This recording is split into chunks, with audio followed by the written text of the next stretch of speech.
Olá pessoal, estamos de volta com mais um vídeo para aqueles que querem se tornar membros da Igreja Presbiteriana de Piraí. Estamos na unidade 8 e nessa unidade nós estamos falando sobre escatologia, a doutrina das últimas coisas. Já vimos muita coisa interessante nesse estudo sobre escatologia. E eu quero falar agora sobre as correntes milenistas. Bom, o que é esse negócio de correntes milenistas? Dentro do estudo da escatologia, nós temos alguns grupos de interpretação pelos quais os sistemas são conhecidos, tá? Nós temos 4 principais sistemas de interpretação. O primeiro é o pré-milenismo histórico, o segundo é o pré-milenismo dispensacionalista, o terceiro é o pós-milenismo e o quarto é o amilenismo ou milênio realizado. Essas 4 escolas de interpretação têm direcionado o estudo da escatologia nos últimos 150 anos. Essas escolas estão relacionadas à interpretação que dão do texto de Apocalipse, capítulo 20, verso 1 a 6. Eu falo para você dar uma pausa nesse vídeo e ler Apocalipse 20, de 1 a 6. Depois de lido, nós vamos continuar a falar sobre esse assunto. E a questão é, quando Cristo voltará? Quando será a volta de Jesus? Vejamos como essas escolas respondem a essa pergunta. Primeiro, nós vamos falar sobre os pré-milenistas. Os pré-milenistas entendem que Jesus voltará antes do milênio, por isso pré-milenistas. Entre os pré-milenistas, há uma diversidade muito grande de pensamento, mas nós vamos nos ater às linhas gerais que eles adotam. Há 2 escolas pré-milenistas. Primeiro, o pré-milenismo histórico e depois o pré-milenismo dispensacionalista, que é o maior grupo. Tá? Esses 2 grupos entendem que a vinda de Jesus acontecendo como antes do milênio. Jesus voltará antes do milênio. Jesus voltará e estabelecerá o milênio. Mas eles diferem um pouquinho em alguns pontos. Vamos falar sobre os pré-milenistas históricos. Essa corrente pré-milenista é a mais antiga entre os pré-milenistas. Eles não concordam com os dispensacionalistas em alguns pontos. Tá? Em linhas gerais, a ideia pré-milenista histórica é que Jesus voltará antes dos 1000 anos de Apocalipse 20. Então, Jesus, ele volta e a partir de então começam os 1000 anos. Tá certo? Então, esses são os pré-milenistas históricos. Os pré-milenistas dispensacionalistas, e nós vamos chamar eles de dispensacionalistas, tá? Eles têm essa designação porque entendem que a história é dividida em dispensações, tá? Dispensações. E aí nós vamos entrar nas dispensações especificamente, porque não é o foco do nosso estudo, tá? Em linhas básicas, o pensamento dispensacionalista sobre a volta de Jesus é a seguinte. Primeiro, a interpretação literal das profecias. Eles entendem que a Bíblia deve ser interpretada de forma literal. Assim sendo, as profecias também devem ser interpretadas de forma literal. E se nós olharmos, gente, não tem como a gente interpretar alguns textos bíblicos de forma literal. Segundo ponto é a distinção entre Israel e igreja. Para os dispensacionalistas, Deus ele escolheu 2 povos. Deus escolheu Israel e Deus escolheu a igreja. E esses 2 povos são 2 povos diferentes. Tanto Israel como a igreja são considerados povos de Deus. E Deus trata com Israel de um jeito e com a igreja de outro. Isso é um erro também. Não há distinção. Nós somos todos crentes, servos do Senhor. A divisão das ações de Deus em dispensações, como nós falamos. A interpretação dispensacionalista da história é que Deus trata com a humanidade através de 7. Há uns que falam que são 5, outros falam que 9, mas a majoritária é 7 dispensações. A dispensação da inocência, da consciência de responsabilidade moral, do governo humano, da promessa, da lei, da igreja e do reino. São essas as 7 dispensações. Uma dispensação é definida como um período durante o qual o homem é testado em relação à sua obediência a algumas revelações específicas da vontade de Deus. Em cada uma dessas dispensações, quando o homem foi colocado sob teste por Deus, o homem falhou, sendo necessário que se iniciasse uma nova dispensação. E aí, nós vamos para o que eles entendem sobre a segunda vinda de Jesus. De acordo com os dispensacionalistas, a segunda vinda de Jesus acontecerá da seguinte forma. Jesus voltará secretamente e arrebatará a igreja. Acontecerá as bodas do Cordeiro por 7 anos. Os crentes arrebatados estarão no céu e os incrédulos estarão na terra, passando pela grande tribulação. Na terra, nesse período, o anticristo terá o seu governo. O remanescente fiel dos judeus se converterá e começará a pregar o evangelho do reino. Os reinos da terra se juntarão para a batalha do Armagedon. Depois, Cristo voltará à terra. Acontecerá a batalha do Armagedon com a vitória de Jesus. O diabo será preso e lançado no abismo por 1000 anos, e aí 1000 anos literalmente. Os santos mortos durante os 7 anos da grande tribulação ressuscitarão. Também os santos do Antigo Testamento ressuscitarão nessa hora. Acontecerá o julgamento dos gentios que estiverem vivos. Os crentes, as ovelhas, estarão na terra aguardando o milênio. Os que não passaram no teste, os cabritos, serão lançados no fogo eterno. Acontecerá o julgamento de Israel. Inicia-se o reinado de Cristo por 1000 anos na terra, sobre o trono de Davi, em Jerusalém. Nesses 1000 anos, não estarão os crentes que morreram em Cristo e que foram arrebatados. Após os 1000 anos, os incrédulos mortos serão ressuscitados e julgados diante do trono branco. Depois será inaugurado o estado final. Deus criará novos céus e nova terra. A Jerusalém celestial descerá do céu. Os crentes habitarão eternamente com o Senhor, juntamente com os judeus. Então, esse é o pensamento dos pré-milenistas dispensacionalistas e nós não concordamos com boa parte do que eles dizem. E aí nós temos um outro grupo que são chamados pós-milenistas. Antes da gente falar sobre os pós-milenistas, quero informar que a ideia dispensacionalista é a ideia majoritária entre os evangélicos, tá?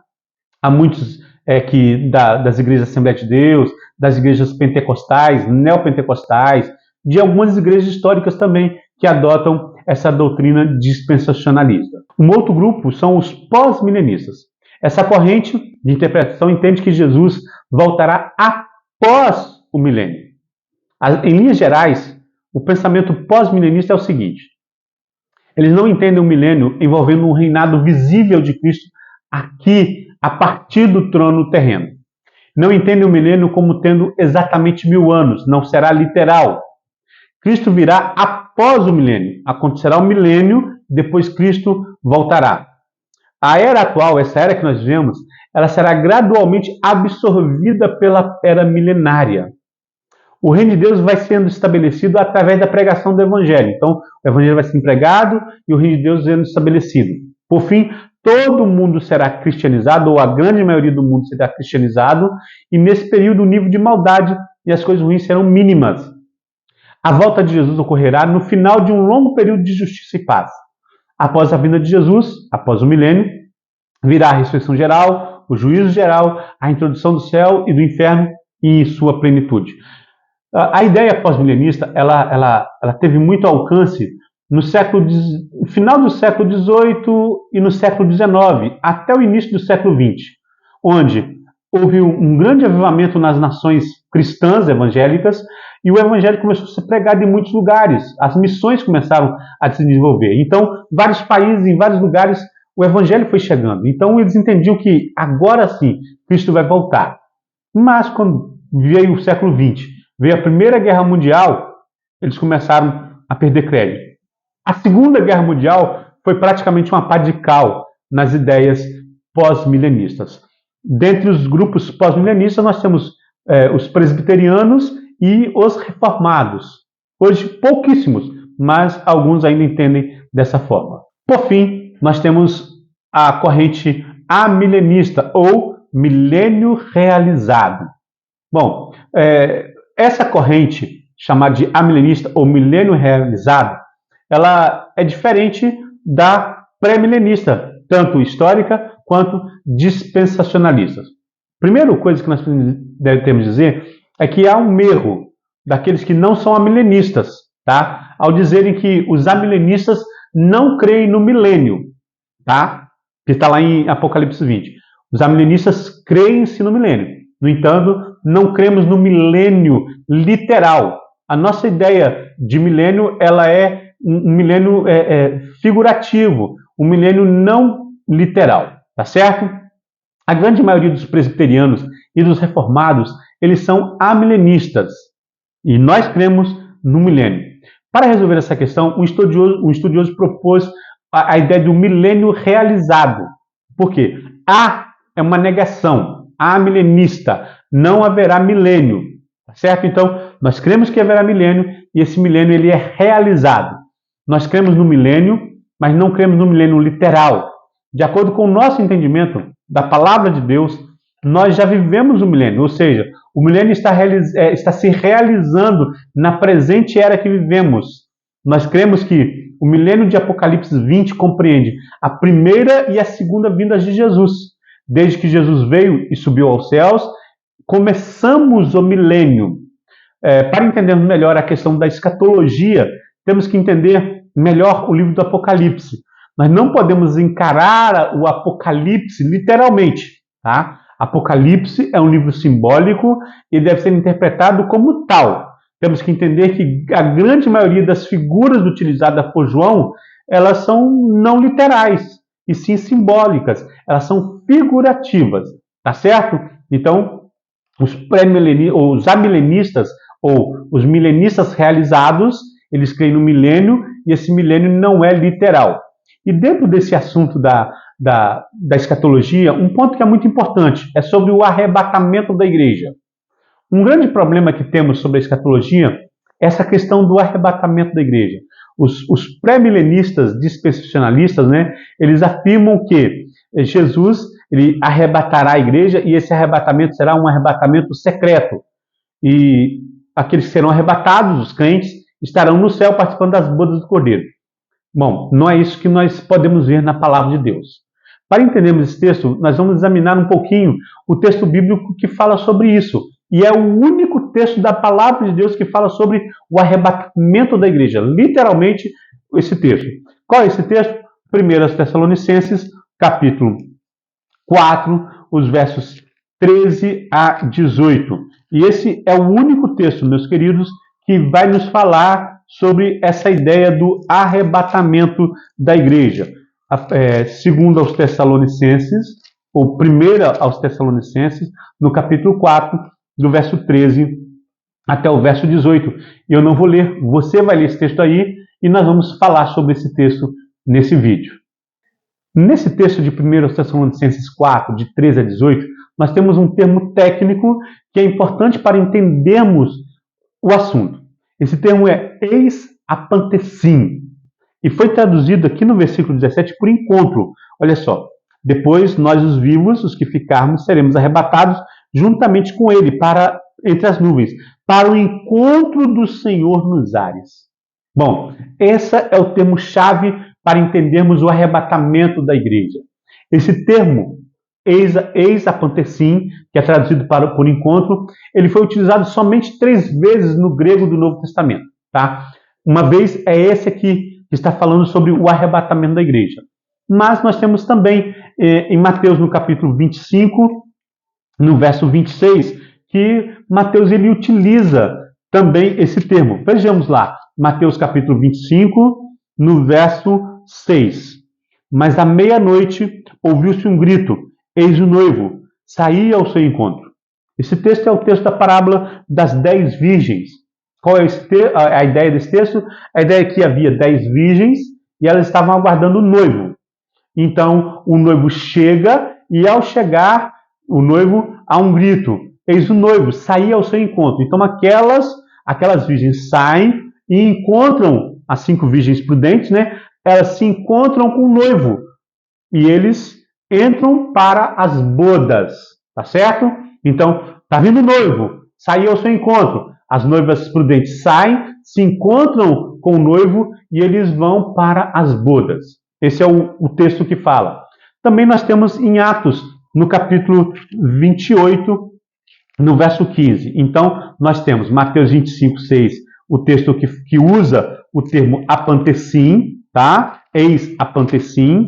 E agora nós temos também em Atos capítulo 28, verso 15. Diz assim, tendo ali os irmãos ouvido notícias nossas, vieram ao nosso encontro até a Praça de Três Ápios, as Três Vendas. Vendo Paulo e dando por isso graças a Deus, sentiu-se animado. Então, nós vemos aqui que Paulo ele está indo para Roma, ele foi preso em Jerusalém e ele estava sendo levado preso para Roma, e ao chegar, né, a Roma, a Praça de Ápio, as Três Vendas, né, tendo os irmãos ouvido notícias nossas, vieram ao nosso encontro. A igreja de Roma veio ao encontro de Paulo. E depois, no verso 16, fala: uma vez em Roma, foi permitido Paulo morar por sua conta. Então, após esse encontro de Paulo com a igreja de Roma, Paulo vai para Roma, se encontra com eles e vai para Roma. Então, quando nós olhamos o texto de 1 Tessalonicenses 4, de 13 a 18, nós vemos que teremos um encontro com o Senhor nos ares. Não fala como será, aonde será, onde estaremos, né? Onde estaremos depois desse encontro. E aí nós precisamos ir para outros textos que usam o mesmo termo, eis acontecido. Quais são esses textos? Mateus 25, 6 e Atos 28, 15. Em Mateus 25, 6, as noivas se encontram com o noivo, as noivas igreja, o noivo Jesus. As noivas se encontram com o noivo e vão para o lugar que a noiva estava. Tá? Aqui em Atos 28, nós vemos Paulo encontrando-se com uma igreja, e Paulo vai para onde? Para onde a igreja está. Então, dessa forma, nós entendemos que quando nós formos arrebatados, nós seremos arrebatados e encontraremos com Jesus nos ares. Para onde iremos com o Senhor Jesus? Não para onde Jesus estava, mas para onde a igreja do Senhor Jesus, ela estava, ou seja, nessa terra. Então, quando Jesus voltar, um evento único, ele estabelecerá novos céus e nova terra, ou seja, o fim de todas as coisas, a conclusão de todas as coisas. Bom, meus queridos, ainda há muita coisa para a gente falar sobre escatologia, mas nós não temos tempo para falar sobre tudo aqui. Espero que isso que nós falamos tenha clareado um pouquinho sua mente. Caso você tenha alguma dúvida, eu estou à disposição para que você possa tirar essas dúvidas. Tá certo? Que Deus abençoe. E assim chegamos ao final do nosso curso para aqueles que querem se tornar membros da Igreja Presbiteriana de Piraí. Espero que você tenha aprendido muito. Caso você tenha dúvida, estou sempre à disposição para te ajudar. Que Deus abençoe seu coração.